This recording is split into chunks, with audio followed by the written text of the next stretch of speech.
Traffic police ने शहर में चलाया अभियान, 11 बाइक सीज और 30 के काटे चालान। चूरू एसपी जय यादव के निर्देश पर यातायात पुलिस ने शहर में अभियान चलाकर 11 बाइक सीज की और 30 वाहनों के चालान काटे। यातायात प्रभारी सुभाष चंद्र ने बताया कि पावर बाइक के साइलेंसर में बदलाव करवाकर रात के समय अस्पतालों के सामने और शहर के मुख्य मार्गों पर तेज आवाज में साइलेंसर से बाइक सवार पटाखों की आवाज करते हैं, जिसकी लगातार शिकायतें मिल रही थी। इस पर यातायात पुलिस ने शनिवार को अभियान चलाकर पावर बाइक, हेलमेट नहीं लगाने वाले, एमवी एक्ट के उल्लंघन करने वालों के विरुद्ध चालान काटने और सीज करने की कार्रवाई की। उन्होंने बताया कि अभियान के दौरान यातायात पुलिस ने 11 बाइकों को सीज करते हुए 30 चालान भी काटे। उन्होंने बताया कि आगे भी यह कार्यवाही जारी रहेगी। दिनों से कुछ लोग रात को पटाखे बजाते हैं और लोग जो हॉस्पिटल है, यहाँ बूढ़े बुजुर्ग जो एडमिट है, उनको डिस्टर्ब करते हैं ये लोग, और पब्लिक के बीच में भी रात को पटाखाबाजी करते हैं। तो इनके खिलाफ आज हमने ये पावर बाइकों के खिलाफ अभियान शुरू किया है, जिसमें हमने अभी तक 7-8 बाइकों को तो सीज कर दिया है और बाकी को भी सबको तलाश करके उनके खिलाफ कार्रवाई कर रहे हैं, चेक कर रहे हैं इनको। आपका नाम? Traffic incharge Subhash Rad. और दूसरा, मैं आपके माध्यम से कहना चाहता हूँ कि अपने चूरू डिस्ट्रिक्ट में किसी भी थाना क्षेत्र में जिस भी पड़ोसी को ये पता है कि मेरे पड़ोसी के पास पावर बाइक है, वो उसमें पटाखे लगा रखे, तो वो आदमी हमारे कंट्रोल रूम को इस बात की या फिर मेरे ट्रैफिक इंचार्ज के फ़ोन नंबर में मुझे सूचना दे सकता है। मेरे नंबर है 9352830864, 9352830864। मेरे नंबर पर चूरू जिले का कोई भी आदमी किसी भी थाने का फ़ोन करके मुझे ये बता सकता है कि साहब मेरा पड़ोसी है, इसने पटाखे लगा रखे हैं बाइक में, और हम उसका नाम गुप्त रखेंगे, उसका नाम 100% गुप्त रखेंगे और वो हमें सूचना दे, हम उनके खिलाफ सख्त कार्रवाई करेंगे। चूरू शहर में जो भी लोग बिना हेलमेट के चल रहे हैं, बिना वाहनों के कागजात के चला रहे हैं इनको वाहनों को, हम इनको स्पष्ट कर देना चाहते हैं कि प्रेम से इनको कह रहे हैं, रिक्वेस्ट के साथ कह रहे हैं कि या तो ये अपने में सुधार कर लें, ये सिफारिशों के ऊपर न चले, ये अपने फ़ोन से तुरंत इनको जैसे पकड़ते हैं सिफारिश लगाते हैं, सिफारिश करने की कोशिश ना करें। और जो भी आदमी इनकी सिफारिश करता है वो हमें सिफारिश करने के बजाय इनको कहे कि वो नियमों की पालना करें। जो भी सिफारिश करता है वो इनको कहे, अपने लोगों को कहें कि वो ट्रैफिक को सिफारिश न करके अपने लोगों को कहें कि वो नियमों की पालना करें, हेलमेट लगाएं। ये हेलमेट उनकी खुद की सुरक्षा के लिए, हम अपने लिए नहीं कर रहे हैं। और पावर बाइकों में जो भी इनका गलत इस्तेमाल करेगा उनके खिलाफ हम बहुत ज़्यादा सख्ती से पेश आएंगे और भविष्य में अभियान तेज किया जाएगा इसी दिसंबर महीने में। इसलिए हेलमेट लगाना शुरू कर दें। चूरूवासियों से मैं निवेदन करता हूँ कि अभी से हेलमेट लगाना अपने बच्चे को, नाबालिग बच्चे को, जो 12-12, 13-13 साल के बच्चों को गाड़ी देके रोड पे भेज रहे, उनको मालूम नहीं है कि कितना सख्त जुर्माना है। उनके फादर की 3 महीने की जेल है, 3 महीने का लाइसेंस निरस्त है, 5-5-10 हज़ार रुपये के जुर्माने ये भुगत नहीं पाएंगे कई लोग जो गरीब है।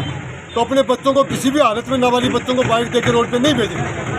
टाउन हॉल में आयोजित हुआ जिला स्तरीय महिला सम्मेलन, विधायक हरलाल सारण रहे मौजूद। चूरू के टाउन हॉल में शनिवार को जिला स्तरीय महिला सम्मेलन आयोजित किया गया। जिला स्तरीय महिला सम्मेलन मुख्यमंत्री भजनलाल शर्मा के मुख्य आतिथ्य में उदयपुर में आयोजित प्रदेश स्तरीय किसान सम्मेलन से वीसी के जरिए जुड़ा रहा। जिला स्तरीय कार्यक्रम में विधायक हरलाल सारण, जिला प्रमुख वंदना आर्य, जिला कलेक्टर अभिषेक सुराणा, जिला उप प्रमुख महेंद्र न्योड़, एडीएम अर्पिता सोनी, एडीपीआर कुमार अजय बतौर अतिथि मौजूद रहे। सूचना और जनसंपर्क विभाग के द्वारा शाम करीब 7:30 बजे जारी प्रेस नोट के मुताबिक कार्यक्रम के मुख्य अतिथि विधायक हरलाल सारण ने कहा कि मुख्यमंत्री भजनलाल शर्मा ने 1 साल के कार्यकाल में महिलाओं को अभूतपूर्व सौगात दी है। प्रदेश सरकार ने महिलाओं को सशक्त बनाते हुए पुरुषों के साथ कंधे से कंधा मिलाकर चलने का हौसला दिया है। आज प्रदेश में महिलाओं को 450 रुपये में सिलेंडर मिल रहा है। प्रदेश सरकार ने युवाओं और किसानों को सम्मान दिया है। इसी के साथ प्रदेश सरकार हर आदमी को समान अवसर और सम्मान की दिशा में काम कर रही है। इस मौके पर अतिथियों ने विद्युत विभाग की ओर से पीएम सूर्य घर मुफ्त बिजली योजना के लाभार्थियों को इलेक्ट्रिक इंडक्शन कुकर भेंट किया तथा राजीविका की लखपति दीदी, धापा देवी, नत्थी सुनीता व मंजू व ड्रोन दीदी कविता का सम्मान पत्र भेंट कर सम्मान किया। यहां राजीविका समूह के बैंकों से स्वीकृत होने पर चेक तथा रिवॉल्विंग फंड की राशि के लिए चेक प्रदान किए गए। इसी क्रम में प्रधानमंत्री मातृ वंदन योजना अंतर्गत सुनीता और बेबी जहारा को किस्तों का भुगतान किया गया।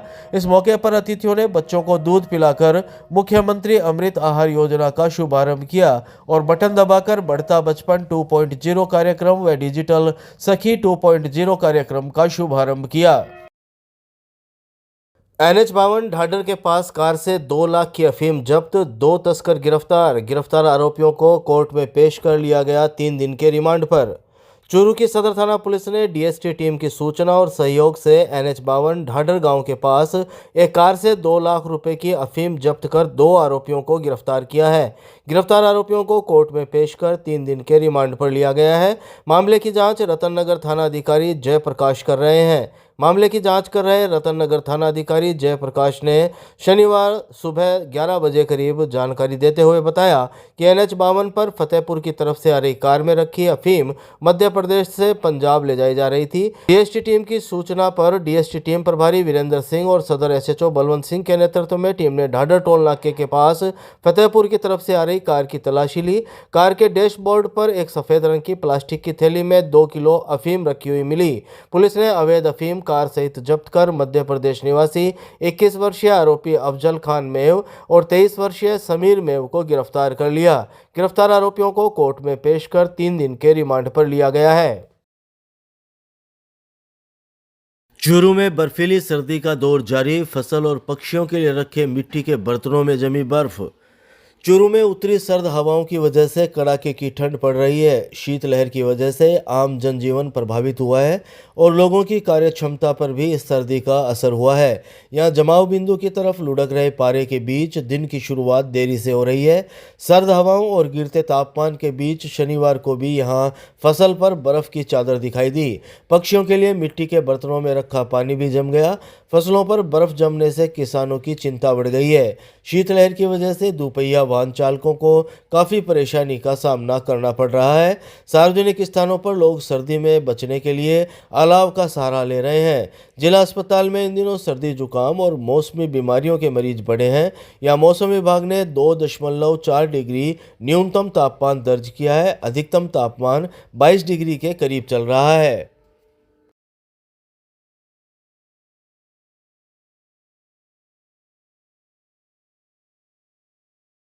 जिला कलेक्टर ने गांव दूधवा मीठा में रात्रि चौपाल में सुने आमजन के अभाव अभियोग, अधिकारियों को दिए निर्देश।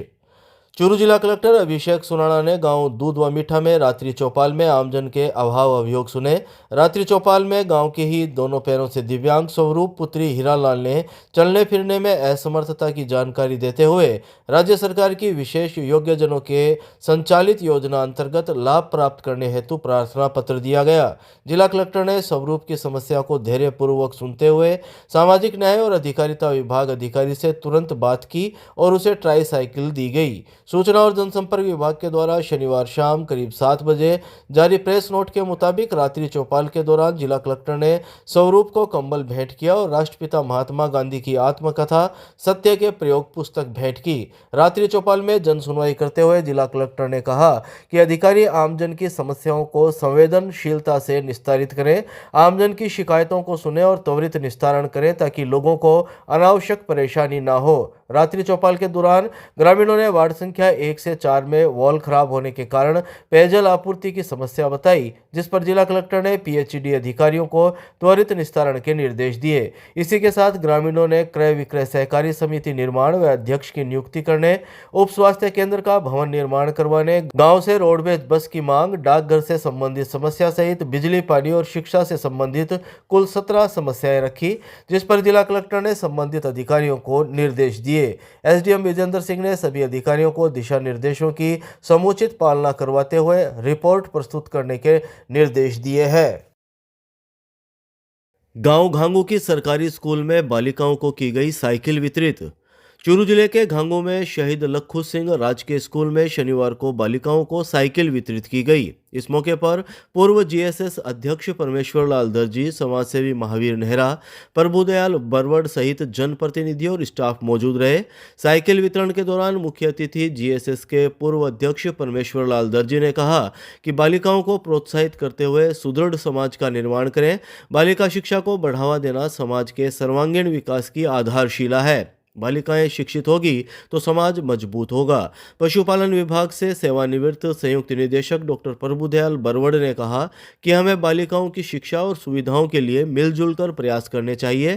प्रधानाचार्य जगदीश प्रसाद खेड़ीवाल ने अतिथियों का स्वागत किया।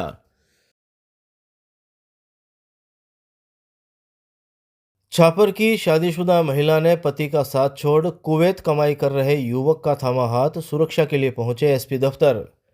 चूरू जिले के छापर की एक विवाहिता को चाय बेचने वाले पति का साथ रास नहीं आया तो उसने कुवैत में काम करने वाले युवक का हाथ थाम लिया। आटा साटा में भाई के बदले उसकी शादी कर दी गई थी। 22 साल की इस महिला ने पति पर आरोप लगाया कि वह उसका ख्याल नहीं रखता था और दोनों की अनबन रहती थी। लिहाजा साल भर पहले उसका कुवैत से आए एक 32 वर्षीय व्यक्ति पर दिला गया। 9 दिसंबर 2024 की रात को वह अपने पति को सोता हुआ छोड़कर घर से निकल गई और प्रेमी के साथ फरार हो गई।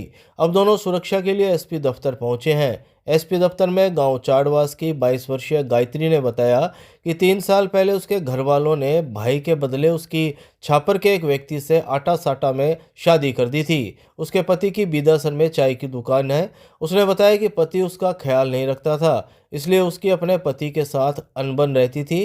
पति घरेलू बातों को लेकर उसके साथ मारपीट भी करता था, जिसकी वजह से वह अपने पति को कभी दिल से अपना नहीं पाई। ऐसे में उसकी जान पहचान गांव चाड़वास के 32 वर्षीय श्रवण से हो गई। श्रवण उसके पीहर चाड़वास का ही रहने वाला है। जब वह अपने पीहर में रहकर खेत जाती थी तो रास्ते में श्रवण का घर आता था। यहाँ खेत जाते वक्त ही दोनों की मुलाकातें होती थी। 32 वर्षीय श्रवण से उसकी लगातार मोबाइल पर भी बातें होने लगी। मोबाइल पर बातें करते हुए ही उसने श्रवण के साथ रहने की योजना बना ली। श्रवण कुवैत में कमाई करता था और उसे गिफ्ट वगैरह भी दिया करता था। पिछले 6 महीने से वह अपने पीहर में रह रही थी। अभी 15 दिन पहले ही वह अपनी ससुराल छापर गई थी। यहाँ 9 दिसंबर की रात को वह पैदल ही अपनी ससुराल से निकल गई और ढाणी बेनाथा आ गई। यहाँ श्रवण उसका पहले से ही इंतजार कर रहा था। इसके बाद दोनों बस से जोधपुर के लिए निकल गए, जहाँ दोनों ने लिव इन के कागजात बनवाए। घर से लापता होने के बाद गायत्री के परिजनों ने बीदासर थाने में उसकी गुमशुदगी भी दर्ज करवाई थी। गायत्री ने बताया कि अब उसके ससुराल पक्ष के लोग धमकियां दे रहे हैं, लेकिन वह श्रवण के साथ ही रहना चाहती है, इसलिए अब सुरक्षा के लिए एसपी दफ्तर पहुंची है। 2021 में मेरी शादी हुई थी। अब मैं उसके साथ नहीं रहना चाहती, श्रवण के साथ रहना चाहती हूँ। 9 तारीख को मैं निकली थी घर से, जोधपुर जाके शादी की है। अब श्रवण के साथ रहना चाहती हूँ। बस ऐसे ही हमारे अनबनती थी, बनती नहीं थी एक दूसरे को। 12 महीना से हम एक दूसरे को जानते हैं।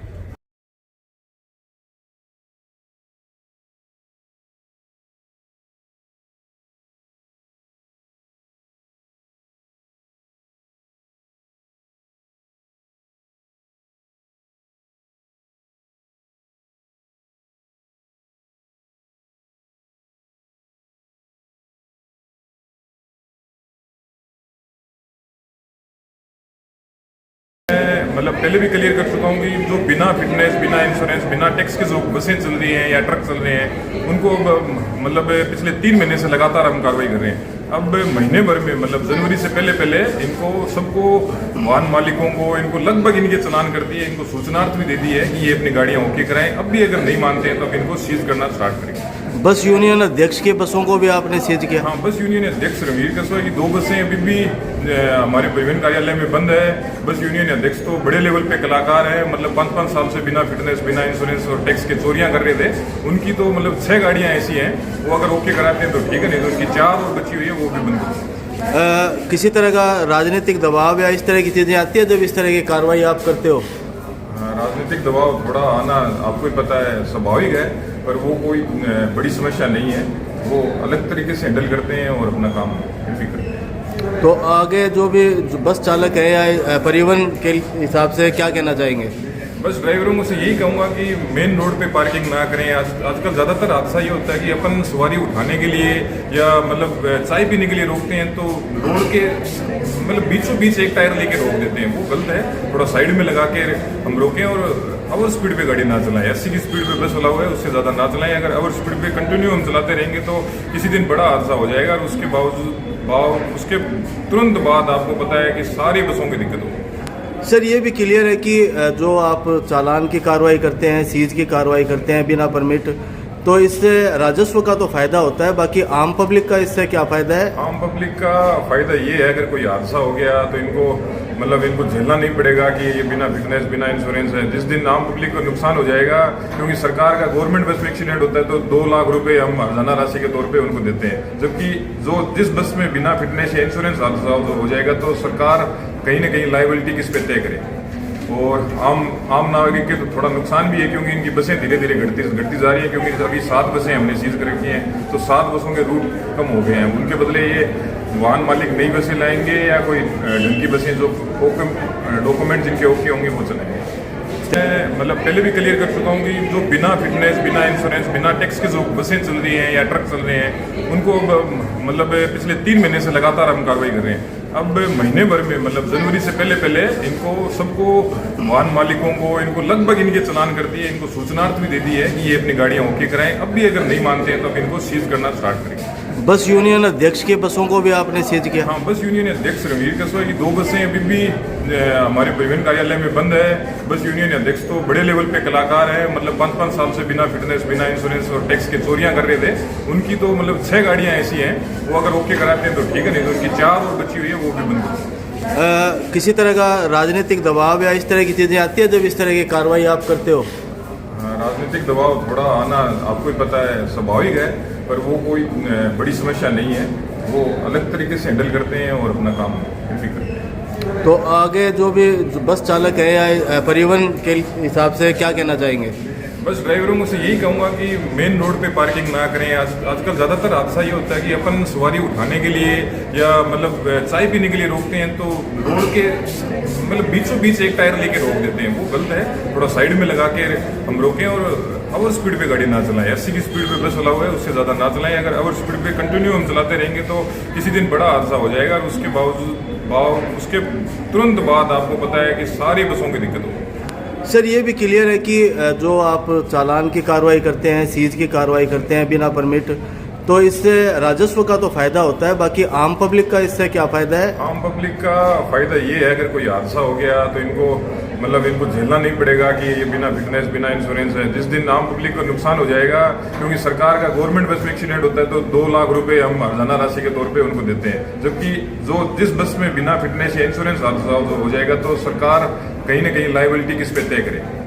और आम नागरिक के तो थोड़ा नुकसान भी है क्योंकि इनकी बसें धीरे धीरे घटती जा रही हैं, क्योंकि अभी 7 बसें हमने सीज कर रखी हैं तो 7 बसों के रूट कम हो गए हैं। उनके बदले ये वाहन मालिक नई बसें लाएंगे या कोई ढंग की बसें जो डॉक्यूमेंट जिनके ओके होंगे वो चलाएंगे।